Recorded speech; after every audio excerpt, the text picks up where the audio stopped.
పోషకాలతో పాటు అనేక ఔషధ విలువలు కలిగిన దేశీ వరి వంగడాల సాగు ప్రతి ఏటా తెలుగు రాష్ట్రాల్లో విస్తరిస్తోంది. ఇందుకు తగ్గట్టుగానే మార్కెట్లో మంచి ధర పలుకుతూ ఉండటంతో చాలా మంది రైతులు దేశీ వరి రకాల సాగుకు మొగ్గు చూపుతున్నారు. ఈ కోవలోనే ఏలూరు జిల్లాకు చెందిన ఓ రైతు పలు దేశీ వరి రకాలని ప్రకృతి విధానంలో సాగు చేస్తున్నారు. వచ్చిన దిగుబడిని స్థానికంగానే అధిక ధరకు అమ్ముతూ మంచి ఆదాయాన్ని పొందుతున్నారు.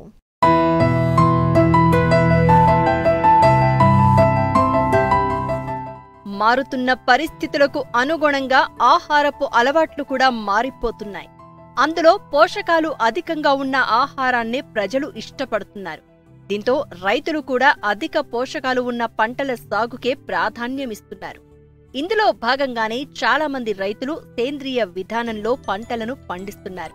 ముఖ్యంగా అంతరించిపోతున్న దేశీ వరి రకాలలో అధిక ఔషధ గుణాలు ఉండడంతో మార్కెట్లో కూడా మంచి ధర పలుకుతుంది. దీంతో రైతులు దేశీ వరి రకాలను సేకరించి సాగు చేస్తూ మంచి ఆదాయాన్ని పొందుతున్నారు. ఇలా సాగు చేస్తున్న వారిలో ఏలూరు జిల్లా చింతలపూడి మండలం ప్రగడవరం గ్రామానికి చెందిన రైతు శ్రీహరిరెడ్డి ఒకరు. తనకున్న ఎకరన్నరలో దేశీ వరి రకాలను సాగు చేస్తున్నారు. ఈ ఖరీఫ్లో ఇంద్రాణి దేశీ వరి రకాన్ని సాగు చేశారు.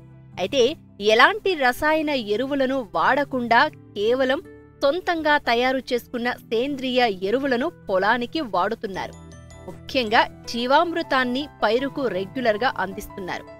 వీటితో పాటు జీవన ఎరువుల కల్చర్ను కూడా వాడడంతో పైరుకు ఎలాంటి చీడపీడలు ఆశించలేదు. ఆరోగ్యంగా పెరిగింది. అయితే దిగుబడి తక్కువగా వచ్చినా మార్కెట్లో అధిక ధరకు అమ్ముడవుతూ ఉండడంతో మంచి లాభాలు వస్తున్నాయంటున్నారు రైతు. మేము ఇది వచ్చి దేశవాళీ వెరైటీ అండి. ఇది ఇంద్రాణి. పోయిన సంవత్సరం కుషి పటాని వేసామండి. కుషి పటాని కూడా ఎకరానికి ఆర్గానిక్ చేస్తే 20 కాడకి అయిందండి. ఇప్పుడు ఈ ఇంద్రాణి కొంచెం ప్రోటీన్స్ ఎక్కువ, విటమిన్స్ ఎక్కువ ఉంటాయని మేము దీన్ని ఏర్పాటు చేసుకున్నాము. అయితే ఇది కూడా 20 మించి అవదంటున్నారు. ఎలాగైనా కానీ ఆర్గానిక్ కాబట్టి చేద్దారని ఆలోచనలో ఉన్నాము. మాకు కల్చరును గో కృపామృతం, పెండాను, బెల్లము, మట్టి,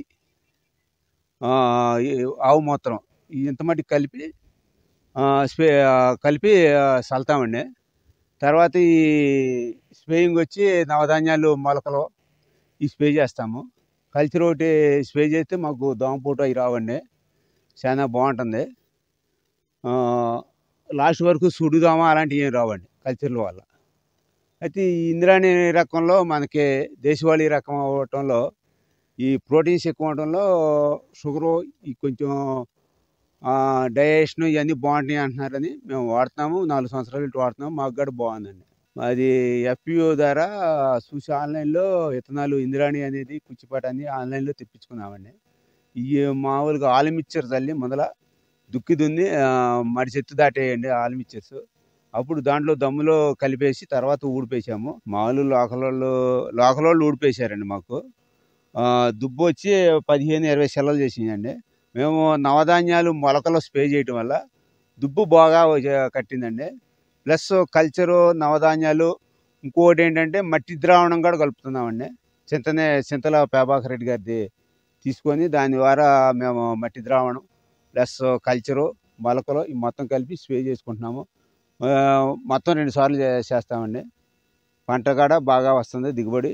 ఈ సంవత్సరం పెరిగిద్దాం అనుకుంటున్నామండి. ఎందుకంటే 4 సంవత్సరాలు పెట్టి చేస్తున్నాం కాబట్టి చూడాలండి. దాన్ని ఎప్పుడు మాకు 20 తగ్గలేదండి. ఖర్చు అయితే మామూలు దానికి ఎలాగైతుందో దీనికి అంతే అవుతుందండి. అంటే లేబర్ ఖర్చు ఎక్కువ అవుతుంది, వీటికి మట్టుకి తగ్గుతుందండి. FPO ద్వారా వాళ్ళే తీసుకుంటున్నారండి. 3000 వేసేసి ఇప్పుడు వాళ్ళే బీమా అమ్ముకుంటున్నారు షాప్లో. బయటికి కూడా తీసుకెళ్తున్నారు. FPOలే మాకు 3000 చేసి తీసుకుంటున్నారు. ఏదో ఎకరానికి 20 బస్తాలు అవుతున్నాయండి. 60,000 ఇన్కమ్ వస్తుందండి. భూమి కూడా ఎర్రలు పుల్లుగా ఉన్నాయండి. చాలా బాగుంది. కలుపు అనేది మాకు ఈ నవధాన్యాలు చల్లడంలో కలుపు అనేది రాదండి. మామూలుగా మెడిసిన్ చల్లితే ఎంత అవుతుందో ఇది అంతేనండి. మొత్తం అమ్మంబాత్ అన్ని ఖర్చులు ఒకటే. కాకపోతే మెడిసిన్ దానికి ఖర్చు అవుతుందండి. ఇది మనకి భూమి బాలకు పడుతుంది. రేపు పొద్దున్న ఇతర ఇంకో పంటకు కూడా బాగుంటుంది కాబట్టి ఆర్గానిక్ ఎంచుకున్నాము. చాలా బాగుందండి. అయితే దీనికి జీవామృతం బెస్ట్ కాబట్టి జీవామృతం చేయగలుగుతున్నాము. చెట్టు కూడా ఏపుకుంటుందండి. బాగా నలుపు రాకుండా దోమ, పేను గట్రా రాకుండా ఉంటుందండి.